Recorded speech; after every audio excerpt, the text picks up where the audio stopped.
boa tarde, companheiros. Iniciando mais um Jornal das 5, aqui é o seu Jornal da Tarde, pela Causa Operária TV. Não se esqueça de curtir e compartilhar o vídeo com seus demais companheiros, ajudar a divulgar a imprensa revolucionária independente. Torne-se também membro do canal, ajude a sustentar o nosso canal, que não recebe financiamento dos grandes capitalistas e depende em grande medida do suporte de seus apoiadores. Clique no botão aqui embaixo, seja membro, para poder contribuir regularmente com a nossa imprensa, uma contribuição regular e sistemática para ajudar a sustentar a nossa atividade na televisão. Eu me chamo Lô Monteiro, falo diretamente aqui do Rio de Janeiro. Do outro lado está comigo o companheiro Thiago Assad, diretamente de Campo Grande. Thiago, dê sua boa tarde. Boa tarde, companheiros que já estão assistindo a Causa Operária TV aqui no nosso Porta 5. E aos que assistirão futuramente, tenho certeza que muitos vão curtir e compartilhar aqui para a gente alcançar o máximo de pessoas que pudermos. Bem, companheiros, a primeira notícia que nós temos aqui hoje é sobre o governo Bolsonaro está aí cogitando dar um ministério para o Michel Temer, um dos vampiros aí, uma figura importante no contexto do golpe de Estado de 2016, que era vice da Dilma, e foi uma das principais figuras na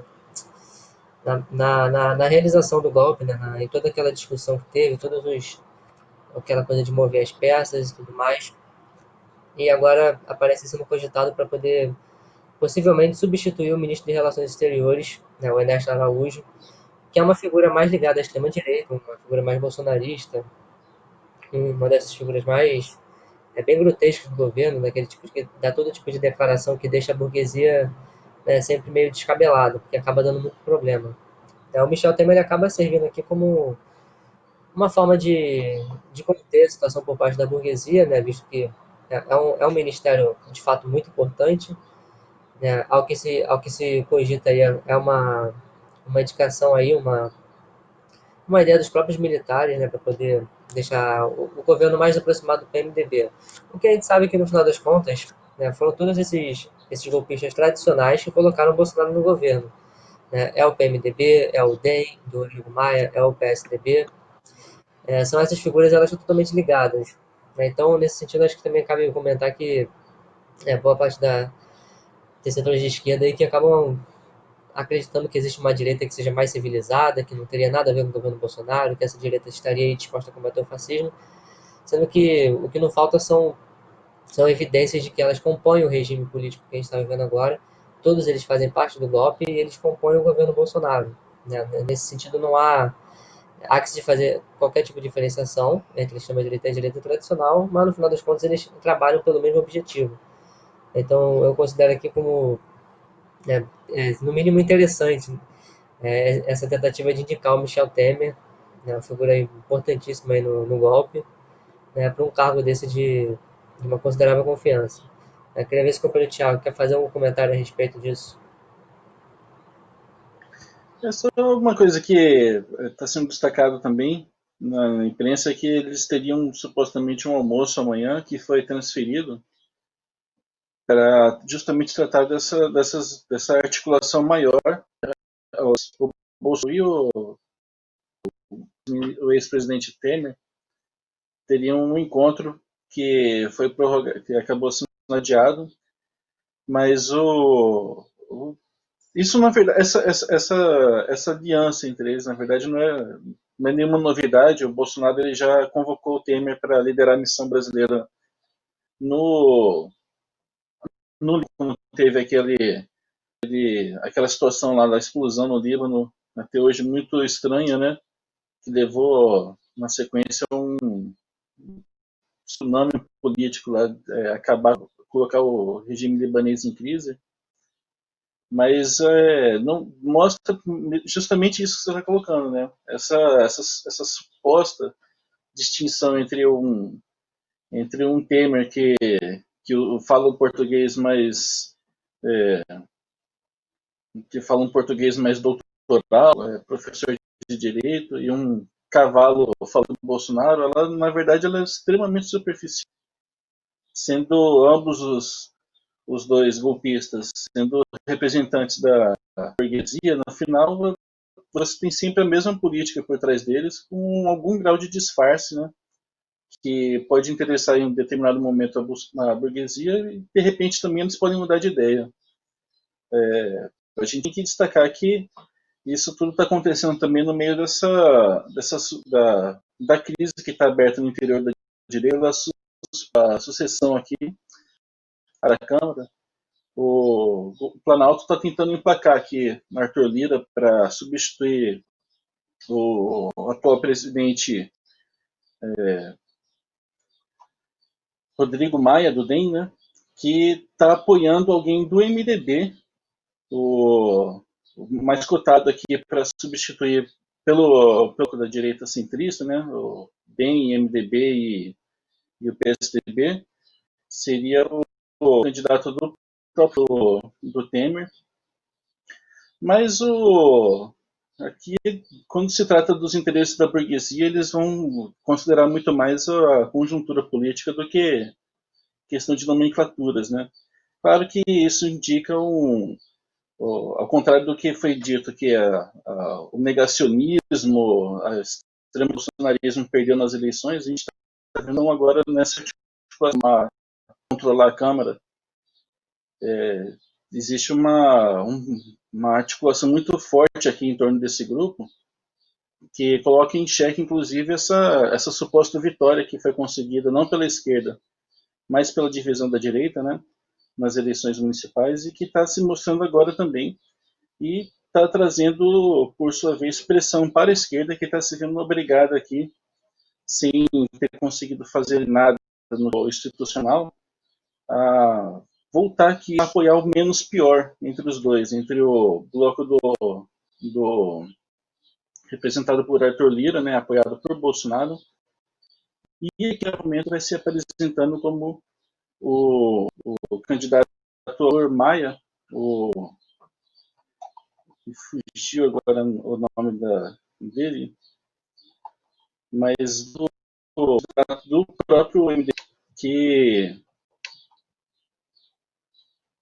Baleia Rossi, candidato do PMDB do MDB de São Paulo, que mostra que o regime ele continua se articulando, mas essencialmente para continuar atacando a população com mais vigor, mostrando que esse espaço institucional também é muito, sendo muito a gente poderia dizer que ele é limitado apenas, né?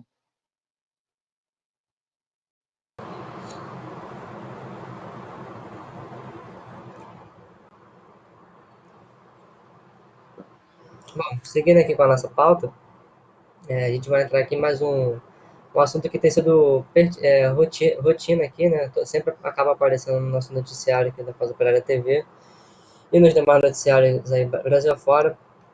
A gente tem mais um caso de jovens sendo assassinados na Baixada Fluminense aqui no Rio de Janeiro.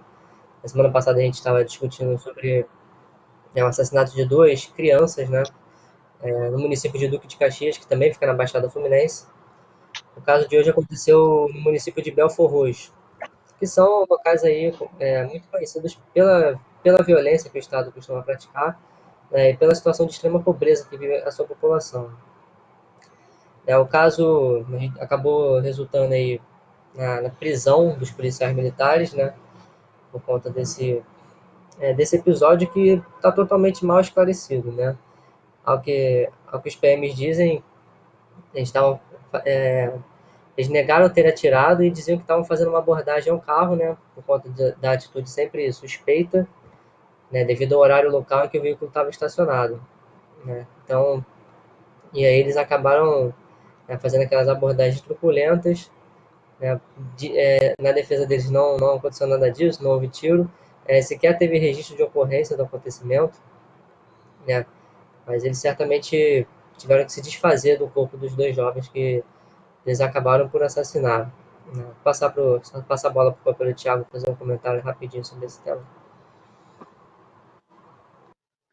Esse aqui é outro ponto também que a gente tem que ter claro que tanto o Temer quanto o Bolsonaro têm pleno acordo, destacando sempre que eles são representantes da mesma classe social, a burguesia que nunca fez nada para amenizar a situação de idade que é imposta à população. Pelo contrário, né, a PM ela é justamente o símbolo dessa selvageria com que a população brasileira é tratada, né?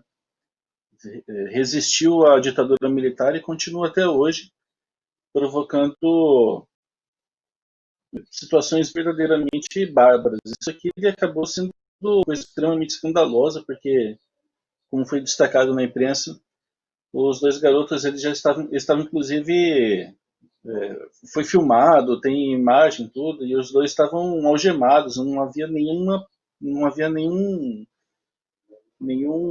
absolutamente nada que justificasse. Não que em ocasiões exista, mas nesse caso muito flagrante, que se tratava de uma execução sumária mesmo da polícia contra jovens negros, né, da, da Baixada Fluminense também, do Forrocho, que é uma região que o conhece muito bem a realidade, mas reafirmando o papel de máquina de matar pobres aqui em escala industrial, que é o verdadeiro papel da PM, e uma instituição que impulsiona humanizada. A gente não vai conseguir dar um jeito nisso, não existe curso de direitos humanos, não existe rosas para esse público em geral, né? Para esse setor da burocracia que existe para fazer exatamente isso, né? Não deveriam deixar rastros. Esse foi o problema aqui envolvendo esse caso em específico. Mas a população não precisa ter dúvida, né? A gente vai ter muito mais casos iguais a esse.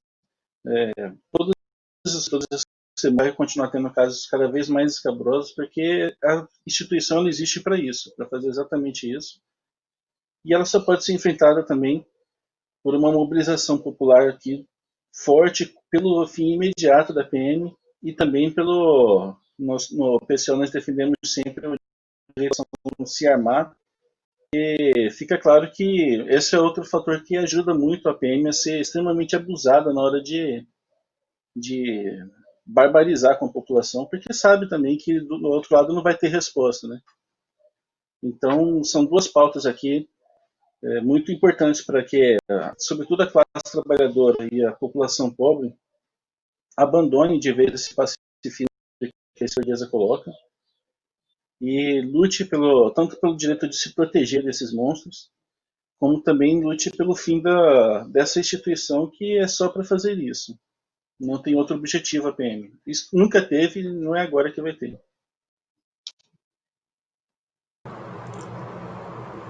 Como o Thiago bem colocou, né, eu gostaria até de ressaltar um pouco a posição do PCO em relação a essa questão da polícia militar.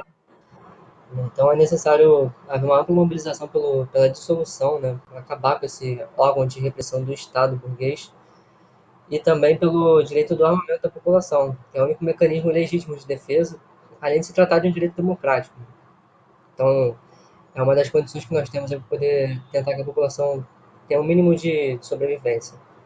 Para além disso, vou já entrar aqui no próximo tópico, também para falar sobre mais uma questão de um direito sendo violado pelo Estado.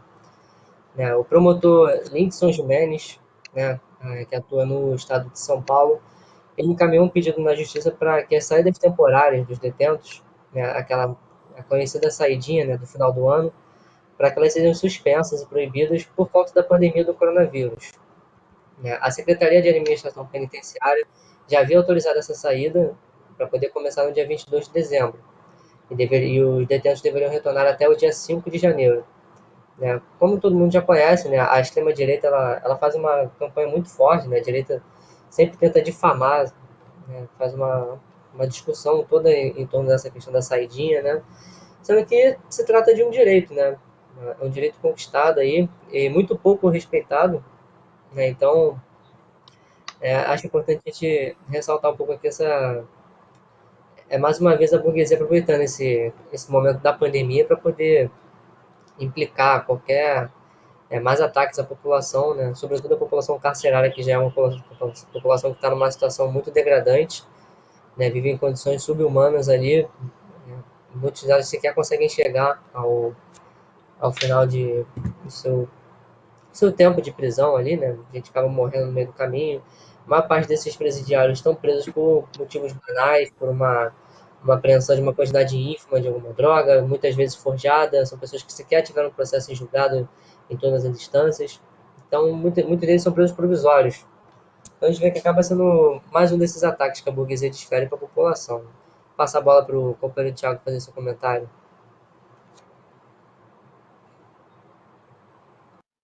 É preciso destacar isso, né, porque o regime, a gente vê tanto pela ação da PM quanto pela ação dos carrascos em geral, né, mesmo esses mais bem vestidos, elegantes, que no fundo também, eles demonstrando muito clareza de classe deles, né, a orientação política que seguem. O promotor aqui, eu queria destacar aqui a fala desse promotor, o Paulo José de Palma, que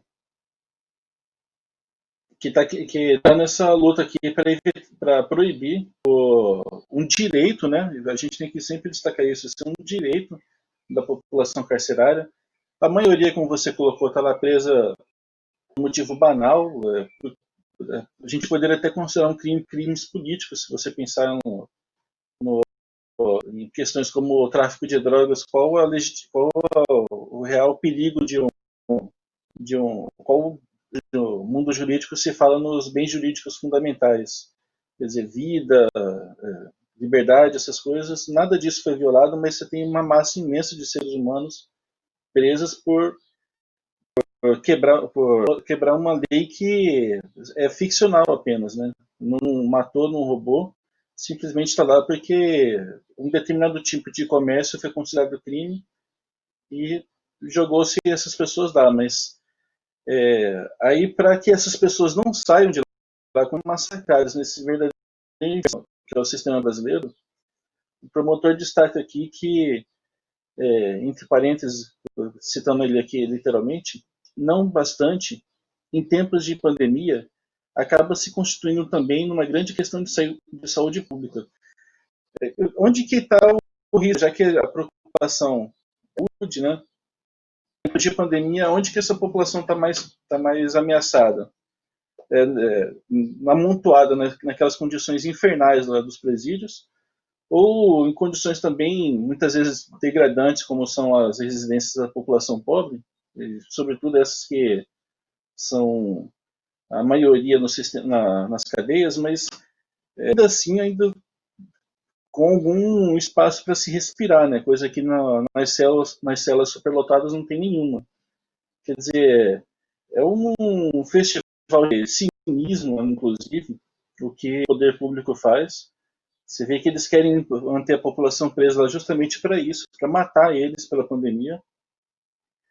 Nós já, na nossa imprensa, nós já destacamos inúmeras vezes que as cadeias brasileiras elas estão se constituindo um vetor também muito contundente aqui do coronavírus. Essas notícias elas acabaram sumindo da imprensa, mas a gente tinha a situação aí em São Paulo, em Brasília, no Recife, alguns protestos. A gente está vendo que a população carcerária está sendo muito afetada pela pandemia, já é normalmente atingida pelas condições desumanas em que vive, mas na pandemia a questão de saúde pública é prejudicial, sobretudo para essa população que está sendo severamente atingida e agora já estava sofrendo restrições do tipo não ver parentes, não receber visitas, e agora mais esse duríssimo contra uma população que, na sua esmagadora maioria, não fez absolutamente nada de mal, simplesmente tava, deu azar, só isso mesmo, e caiu nas garras aí do sistema judicial brasileiro, que é uma monstruosidade, e estamos aí já com quase 1 milhão de pessoas nessa situação, e com mais esse acréscimo aqui de restrição dos seus direitos. Né? Nenhum indulto natalino, uma coisa que em praticamente mundo civilizado se verifica, aqui está sendo restringido uma desculpa que em grande medida chega a ser cínica até, né? Demonstrando a monstruosidade do sistema político brasileiro, que tem que ser posto a baixo. A gente não pode mais tolerar o sistema baseado numa burocracia que não responde à população, não responde a nenhum interesse popular, responde simplesmente, como toda burocracia, à classe dominante que mantém o Estado burguês. Bom, perfeito.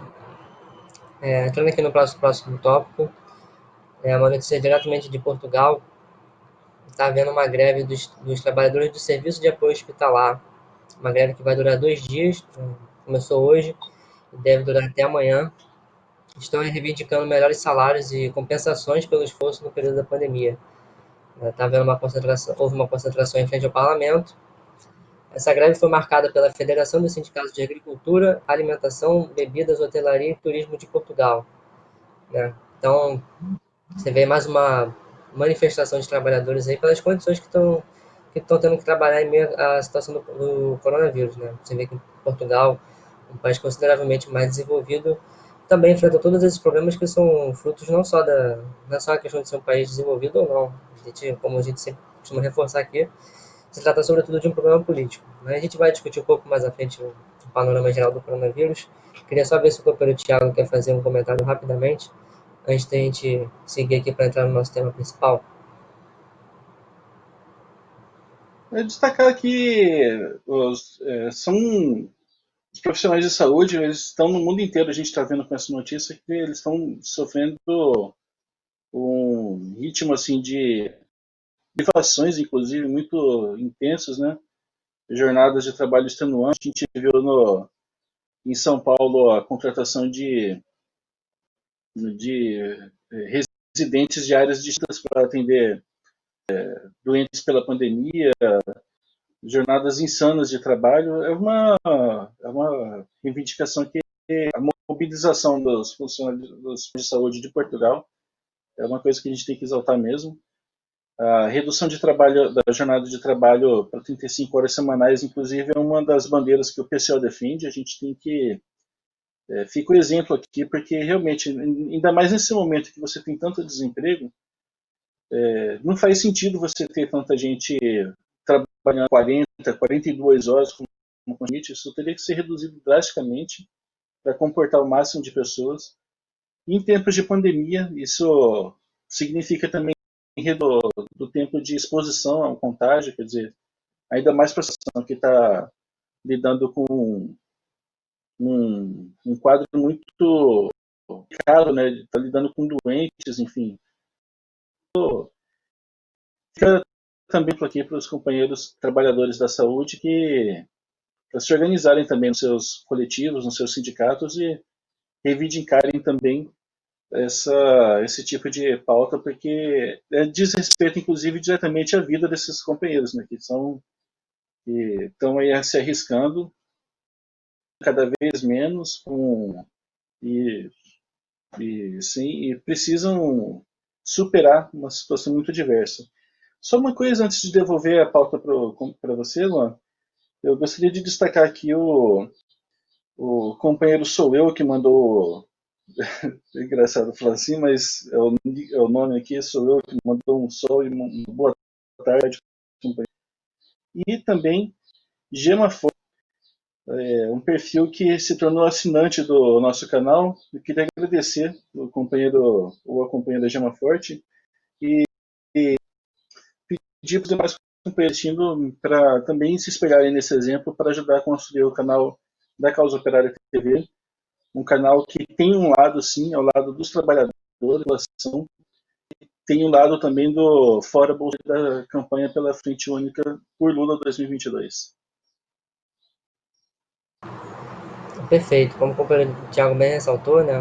Vamos compartilhar nossa empresa independente, né, e ajudar a financiá-la também para ela poder se manter como esse veículo aqui de uma importância fundamental para a luta dos trabalhadores. Aproveitar esse meio do programa para poder fazer um anúncio da Causa Operária TV. O pessoal vai organizar agora um curso sobre o stalinismo. Nos meses de janeiro e fevereiro, o Partido da Causa Operária e a Aliança da Juventude Revolucionária, que é a juventude do partido, realizarão a sua 46ª Universidade de Férias. A programação do evento vai ser diferente das anteriores. Aí, dessa vez, por conta da pandemia do coronavírus, as palestras serão online e ocorrerão 2 vezes por semana durante 8 semanas. O curso será ministrado pelo presidente nacional do PCO, o companheiro Rui Costa Pimenta, e abordará de maneira bastante detalhada o fenômeno do stalinismo, tema que recentemente voltou à tona pela mão de alguns elementos e grupos pseudo-revolucionários. As datas das aulas do mês de janeiro já estão definidas: dia 5, 7, 12, 14, 19, 21, 26 e 28. Em breve, o cronograma de fevereiro será definido. As aulas serão fechadas e realizadas em site próprio, com a cobrança de uma taxa simbólica de R$ 100, que também permite acesso ao material e ao curso durante 6 meses após as aulas. Participe da 46ª Universidade de Férias e acesse o site do curso, universidademarxista.pco.org.br, e faça lá a sua inscrição. Bem, seguindo aqui para o nosso tema principal de hoje, tratando aqui um pouco da questão do coronavírus, dia bem recente, no último domingo de ontem, o Brasil não tem mais nenhum município sem registro de coronavírus. Então, chegamos aí a 100% dos municípios infectados. Até então, havia a cidade do Cedro de Abaeté, no interior de Minas Gerais, que era um dos municípios que ainda não tinha registrado nenhum caso de doença. Então, a gente vê aí mais um indício, né, de como a situação está totalmente fora de controle. Todos os municípios têm a situação de infectados. Esse é um município que é a 230 quilômetros de Belo Horizonte, bem no interior de Minas Gerais, tem 1.100 habitantes e agora está aí na amarela, né, onde você pode autorizar o funcionamento de algumas atividades consideradas não essenciais, como bares, restaurantes, estabelecimentos comerciais, etc. A gente vê que a situação do Brasil segue totalmente rumo a um verdadeiro desastre, né? Daqui a pouquinho a gente já está chegando em 200 mil mortos no país. E a gente vê que, como sempre, se trata de um problema político, né? Como a gente costuma ressaltar aqui, não há nenhuma iniciativa por parte dos governos, né? Essa vacina que está sendo discutida agora vai ser distribuída pelo João Dória. A gente sabe que, no final das contas, ela não vai alcançar toda a população e que não vai trabalhar no sentido de resolver o problema. Se trata, primeiramente, de uma demagogia barata, né, para tentar se passar como um grande civilizatório, né, essa direita, né, super democrática e preocupada com a população, que agora vai querer tentar fazer alguma coisa aí para poder achar, pelo menos passar uma imagem de que está tentando solucionar o problema, sendo que ao longo desse ano inteiro, né, vários meses se passaram, não houve nenhuma testagem, não houve aumento de leitos hospitalares, não houve nenhuma preocupação real com a pandemia, muito pelo contrário, simplesmente se mandou os trabalhadores irem trabalhar, pegar os transportes lotados, né, em vários lugares do país. Os transportes, ao invés de terem um aumento de frota, para poder tentar com que menos pessoas estivessem presentes nos transportes, tiveram redução desse número de transportes. Aqui no Rio de Janeiro foi um desses casos. Né, os ônibus tiveram uma redução drástica de quantidade de veículos rodando. A Supervia, que é a concessionária responsável pelos trens aqui do Rio de Janeiro, também reduziu consideravelmente seus intervalos nos trens, colocando as pessoas como uma verdadeira sardinha, né, dentro do trem. E aí você quer tentar acreditar que existe alguma tentativa de conter o problema da pandemia, a gente sabe que isso tudo é uma verdadeira farsa. Eu vou passar a bola para o companheiro Thiago fazer seus comentários.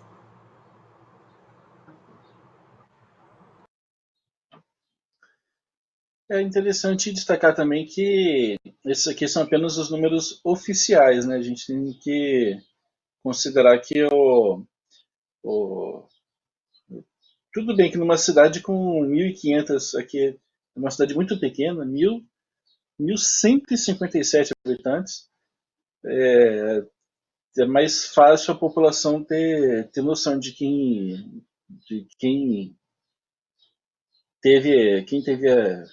acabou sendo atingido pelo e quem não está livre mesmo, né? Mas ainda assim a gente vê o resultado da política golpista como que coloca sobre uma ameaça muito grande a população brasileira. A gente está chegando aqui no Brasil, se aproximando já de. Nós rompemos recentemente a barreira de 180 mil mortos, e agora no número de contágios, Estamos nos aproximando aqui também dos 7 milhões, uma outra marca também que mostra de maneira muito clara que esse regime que está posto desde o golpe de Estado, que começa com Temer e continua agora de maneira mais acentuada com Bolsonaro, ele tem como única finalidade saquear a população, promover uma verdadeira rapina dos recursos públicos para uma burguesia decadente. A gente está vendo agora pela crise econômica que já se arrasta há mais de 12 anos já, né? Estamos agora já em 2020, indo para 2021, e desde a crise de 2008, a economia global ela simplesmente só produz riqueza meramente artificial, nominal. Não existe uma saída mesmo para a crise vista desde então.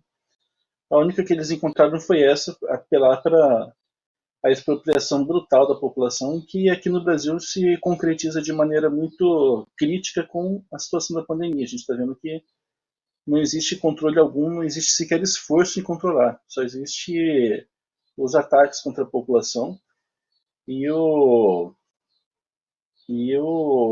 regime político ainda mais dedicado a fazer mais, a roubar mais o povo, roubar mais o país e pressionar ainda mais a população pela pandemia, que não tem outra saída. A gente vai vendo de maneira muito clara que a única saída mesmo segura para a população é a mobilização pelo Fora Bolsonaro e pela candidatura do Lula, para que o ex-presidente Lula seja o presidente eleito, né, seja pelo menos posto na disputa como a população queria em 2018, e com isso a gente consiga superar esse regime através de um outro sistema de forças, né, através de um governo voltado ao interesse da classe trabalhadora, que quando a gente vai ver em outros países muito mais pobres, muito mais desprovidos de recursos do que o Brasil, que é plenamente possível você ter um regime assim. A gente vê o caso de Cuba, por exemplo, que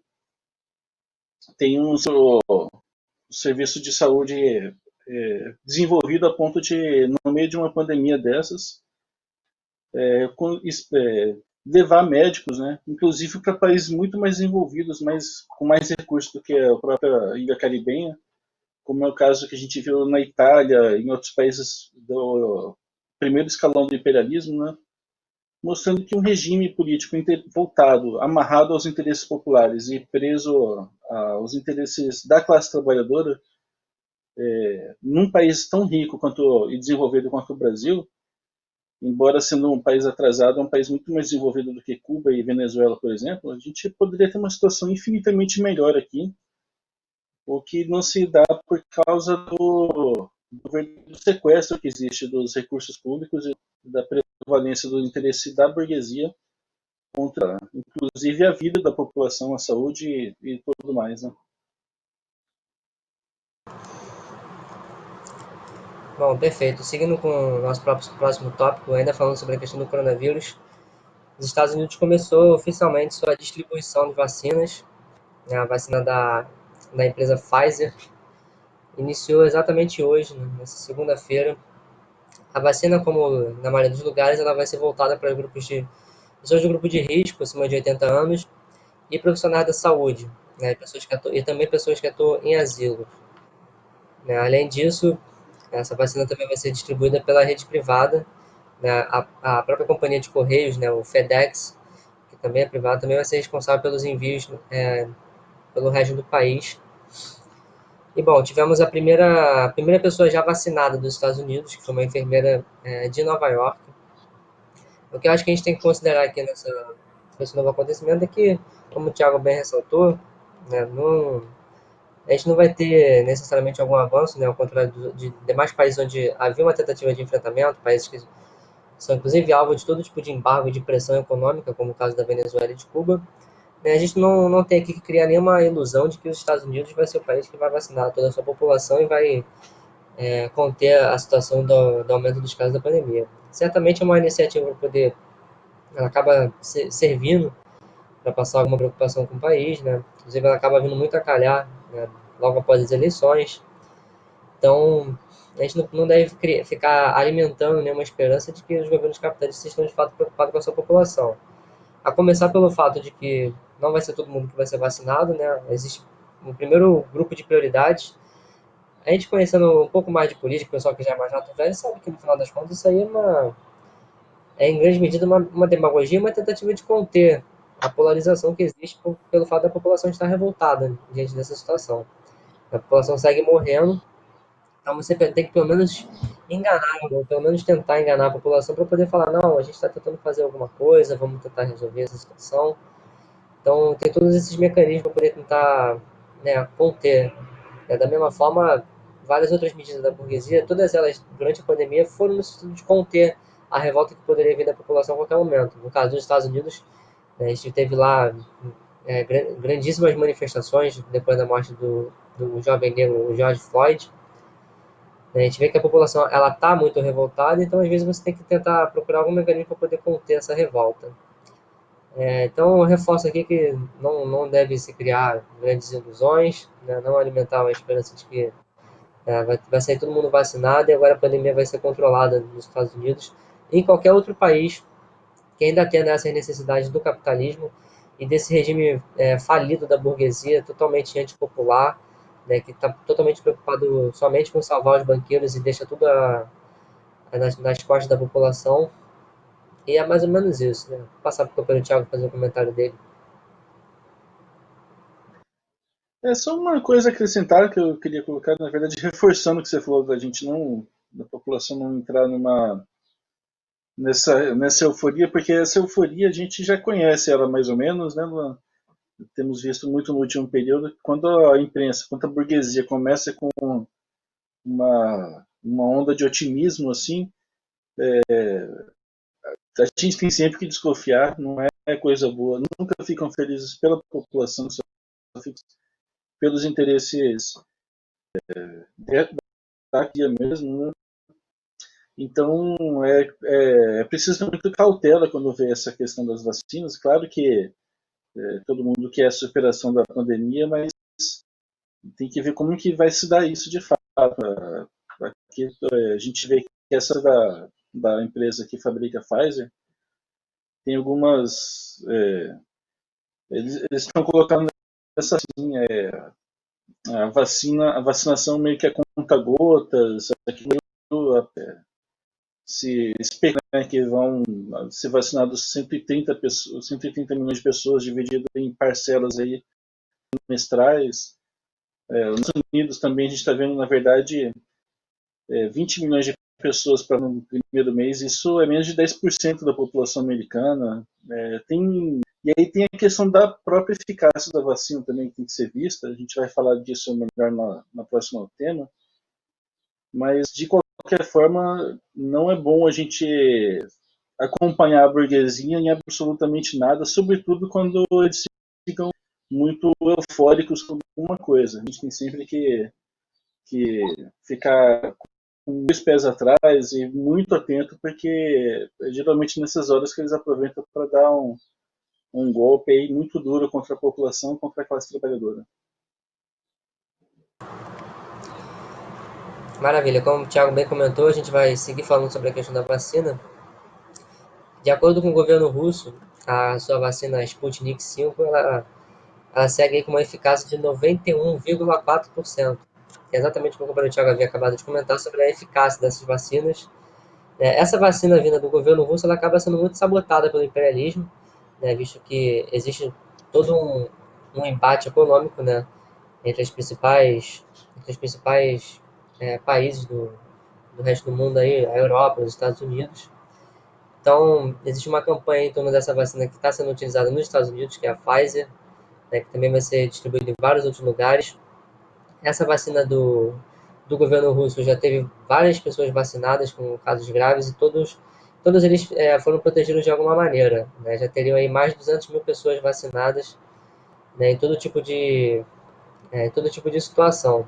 É uma vacina que tem um potencial aí considerável, né, mas que acaba sendo muito, muito boicotada pelos países imperialistas porque acaba não sendo do interesse econômico deles, o que reforça que tudo isso que a gente discutiu aqui agora acaba sendo um problema de disputa política, né, de disputa entre países, né, que estão aí tentando disputar o poderio econômico, né? Os Estados Unidos, a Europa não gostariam de ceder, né, essa possibilidade para um país que acaba lutando contra eles no ponto de vista econômico. Vou passar para o companheiro Thiago fazer esses comentários rapidamente. Esse é outro caso, né, interessante, porque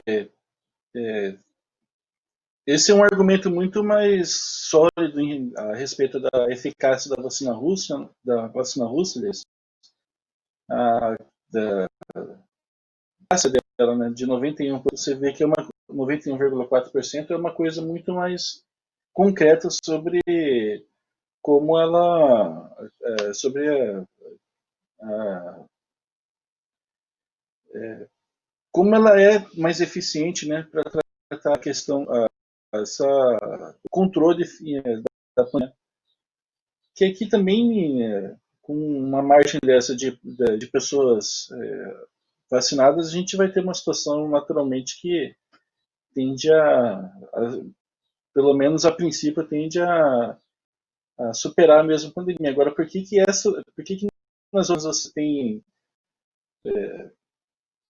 uma, uma farofada, vamos colocar assim no popular mesmo, e não feita, muita propaganda, mas esse tipo de informação, por exemplo, é complicado de você mensurar. E essa vacina ela é tão atacada, né? A gente sabe que o nacionalismo russo ele sofre uma pressão muito grande do imperialismo, e aí entra esse problema que foi colocado pelo companheiro Luan, que é fundamental também, porque a gente tem que sempre que lembrar que não existe absolutamente nada na vida social que esteja acima da luta de classes. A questão da vacina, alguns colocam, estão politizando a vacina, mas é porque a vacina, a saúde pública, tudo é politizado na sociedade. A gente não tem como fugir disso. Enquanto nós vivemos numa sociedade organizada em classes, os interesses estão permeando toda a vida social, né? Mas a gente vê que esse é um dado muito concreto sobre uma vacina que potencialmente seria muito interessante de se ter, mas por algum motivo ela sofre motivos mais bem definidos, né? Não são indefinidos, mas a gente conhece bem. Ela sofre um bloqueio muito grande e a euforia da população, a euforia toda burguesa, na verdade, colocando certo aqui, é em torno de uma vacina feita às pressas aqui, apresentada depois da vacina russa, e sobre a qual a gente não tem informação a respeito desse tipo de eficiência, né? O que mostra, mais uma vez, que a população tem que estar muito atenta também para... A gente não sabe até onde que vai os interesses da burguesia, mas nós sabemos, por exemplo, que existe o interesse em reabrir as escolas, retomar o ensino presencial, enfim, reabrir completamente a economia. Eles têm diversos interesses aqui atuando para que uma situação que é muito prejudicial para a classe trabalhadora, para a população, não pode baixar a guarda por isso mesmo, até que a pandemia esteja efetivamente superada. Bom, perfeito. A gente já está aqui com o tempo um pouco no limite, né? A gente tem que encerrar já já. Eu vou passar rapidamente algumas notícias aqui. O Guaidó, né, o golpista lá da Venezuela, estava realizando uma consulta alternativa para poder questionar o resultado das eleições e tentar passar alguma tentativa de tentar dizer que a eleição foi fraudada, que teve algum controle do governo Maduro, sendo que não se trata de mais uma operação golpista de não reconhecer as eleições, que tem uma situação muito mais democrática do que comparada com a do Brasil, né? Eu queria ver se o Pedro Thiago quer fazer um comentário rapidamente sobre isso, que a gente já passa para o nosso último tema antes da gente encerrar. A gente está vendo que o MUD, né, eles desistiram de participar da ação parlamentar, mas como foi antecipado pelo companheiro Rui, isso não significaria de maneira nenhuma que desistir do intento golpista deles, né? Na verdade, eles estão ainda mais propensos a um golpe, a um levante e a uma insurreição, inclusive, porque justamente por aceitar pela via eleitoral é impossível, a população não tem mais. A população está totalmente já do lado do chavismo, eles não têm base social já quase nenhuma, praticamente nenhuma, em todo o país. Mostra que nem pela via da maquiagem democrática, a direita imperialista venezuelana vai conseguir fazer nada, mas claro que tendo um interesse concreto para atingir o interesse do imperialismo, parado também eles não vão ficar. Então é outra situação para a gente ficar muito atento, porque como foi colocado pelo ruim na análise, essa notícia aqui ela coloca mais eles foi uma batalha vencida, mas não é uma guerra, a coisa continuando aqui. O chavismo um fôlego muito grande, mostrou uma força muito grande, mas o capitalismo tem que ser extinto dela, a burguesia tem que ser expropriada para aí sim o regime poder ter paz efetiva no país, né? Bom, perfeito. Vou ter que passar aqui para a nossa última pauta, que a gente já está com o tempo estourando. A prensa latina, o órgão de imprensa cubano, ele reforçou aí, né, repercutiu a nossa campanha pela candidatura do Lula, o Lula presidente. É importante ressaltar isso aqui, e a gente vê que é uma campanha fundamental para uma verdadeira campanha de unificação dos trabalhadores, uma verdadeira unificação da esquerda, né? Ao contrário do que se defende, né? A tal da frente ampla, que ela seria ela acaba sendo considerada ampla porque ela vai além da esquerda. Então ela não é uma frente verdadeira de luta dos trabalhadores com o objetivo de mobilizar de fato a população. É esse o programa que o pessoal tem defendido, é essa proposta que a gente tem levantado para que o Lula tenha o direito de ser presidente em 2022.